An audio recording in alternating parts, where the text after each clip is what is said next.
Salah satu iPhone terbaru yang dirilis oleh Apple saat ini adalah iPhone 12. Emang sih iPhone ini rilis akhir tahun lalu, tepatnya di Oktober 2020. Lalu seperti apa sih iPhone 12 saat ini? Yuk.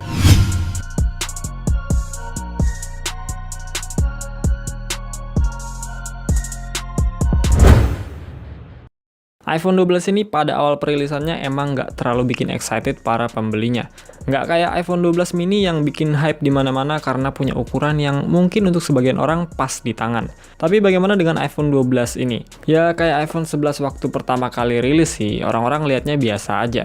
Tapi kenyataannya sampai sekarang malahan iPhone ini menjadi penjualan paling laris ngalahin 3 saudaranya, yaitu iPhone 12 Pro, Pro Max, bahkan iPhone 12 mini sekalipun. Jujur aja gue termasuk orang yang menunggu-nunggu iPhone 12 mini rilis waktu itu.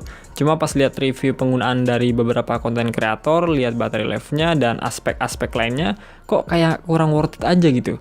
Jadi gue memutuskan untuk nahan beli iPhone 12 series. Dan akhirnya di bulan Mei ini gue beli iPhone 12 aja.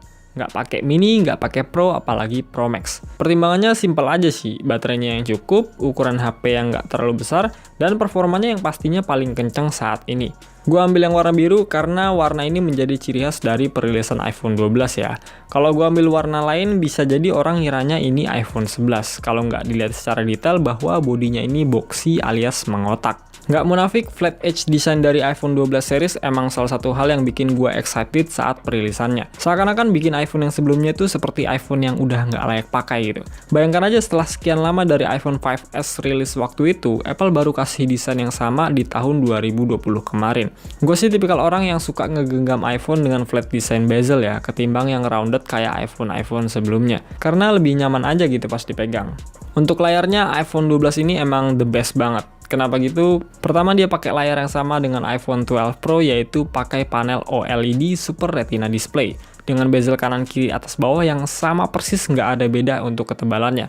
Kalau kita lihat dari iPhone XR dan iPhone 11 kemarin, dia itu pakai layar IPS dan bezelnya tuh sengaja dibuat tebal ketimbang iPhone yang Pro seriesnya. Tujuannya biar punya pasarnya sendiri sih. Kalau mau pakai iPhone terbaru dengan harga murah ya ambil iPhone 11 dengan konsekuensi layar, desain, dan bodi yang nggak sepremium Pro series. Tapi untuk iPhone 12 series sekarang tuh berbeda. Layar sama-sama OLED, ketebalan bezelnya sama, dimensi ukuran HP-nya pun sama persis. Palingan yang bedain kecerdasan maksimal dari layarnya. Yang mana iPhone 12 Pro bisa mencapai 800 nits, sementara iPhone 12 cuma nyampe 625 nits aja. Cuma bagi gue kayaknya nggak terlalu pengaruh banget sih untuk kecerahan layar itu. Karena pas gue pakai di luar ruangan dengan matahari yang cukup terik, layar dari iPhone 12 ini masih terlihat jelas dengan kecerahan yang kurang lebih 80%.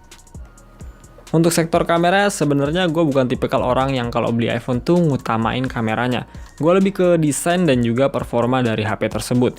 Tapi kalau kita berbicara kamera, iPhone 12 ini pakai setup dual kamera berjejer atas bawah kayak gini. Lensa utamanya wide dan yang satu lagi ultra wide. Dalam percobaan gue saat jepret foto dan recording video, hasilnya sih mantap banget. Detailnya tajam, warnanya juga natural. Saat gue arahin ke langit-langit juga awannya masih terlihat jelas.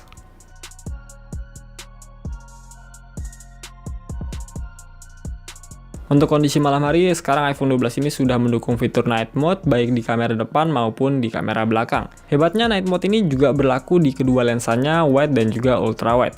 Hasilnya pun memuaskan walaupun ada beberapa foto yang menurut gue kayaknya bagusan tanpa Night Mode deh. Tapi mayoritas foto yang gue jepret di malam hari emang lebih baik kalau pakai Night Mode sih.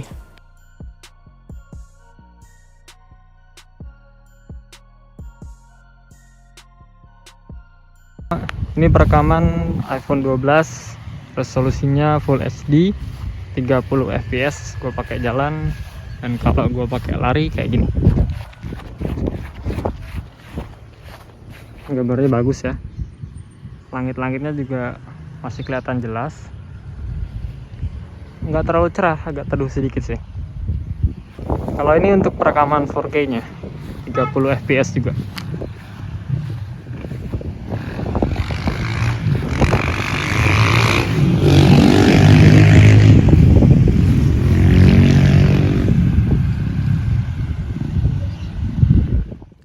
Dari segi performa, iPhone 12 ini pakai chip terbaru dari Apple yaitu A14 Bionic, yang mana itu adalah prosesor smartphone terkencang yang pernah dibuat oleh Apple hingga saat ini. Hasilnya sih bagi gua ini bisa dipakai untuk berbagai macam kegiatan ya.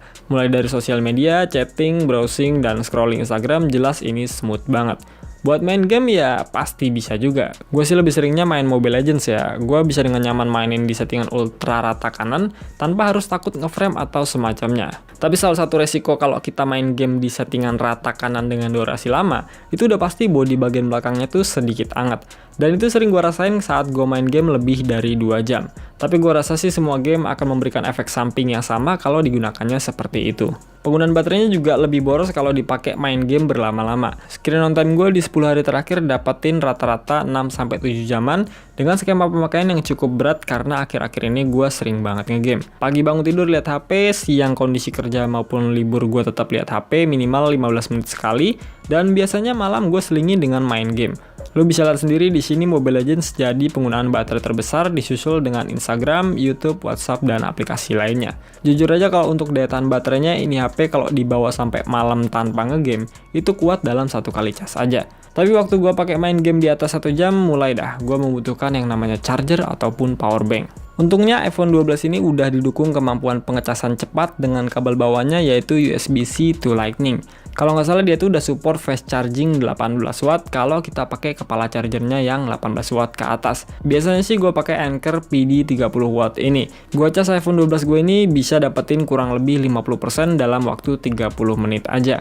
Kalian bisa pakai wall charger merek lainnya yang minimal dayanya itu 18 watt supaya bisa memaksimalkan fitur fast charging yang ada di HP ini. Intinya sih iPhone 12 ini menurut gue menjadi iPhone paling worth it ya di antara seri 12 lainnya. Penjualannya paling banyak dan beberapa poin penting yang udah gue jelasin tadi menjadi salah satu alasannya.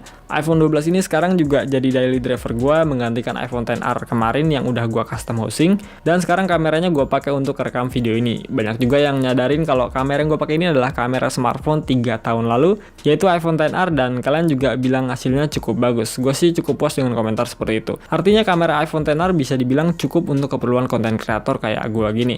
Apalagi kalau kalian pakai kamera dari seri iPhone di atasnya seperti iPhone 12 ini. Gue rasa nggak perlu lagi deh kalian beli DSLR ataupun mirrorless, karena ya tadi, kamera smartphone zaman sekarang udah bisa memenuhi keperluan recording kayak gue gini. Oke, jadi itu deh curhatan gue mengenai iPhone 12 ini. Intinya gue puas banget pakai ini HP. Buat kalian yang sekarang nonton video ini pakai iPhone 12 juga, bisa sharing aja pengalaman penggunaan kalian di kolom komentar. Gue harap bisa memuaskan seperti yang gue rasakan. Gitu aja video dari gue, semoga bisa bermanfaat. Kalau kalian ada pertanyaan seputar iPhone, bisa langsung follow dan DM aja Instagram gue. So, gue pamit.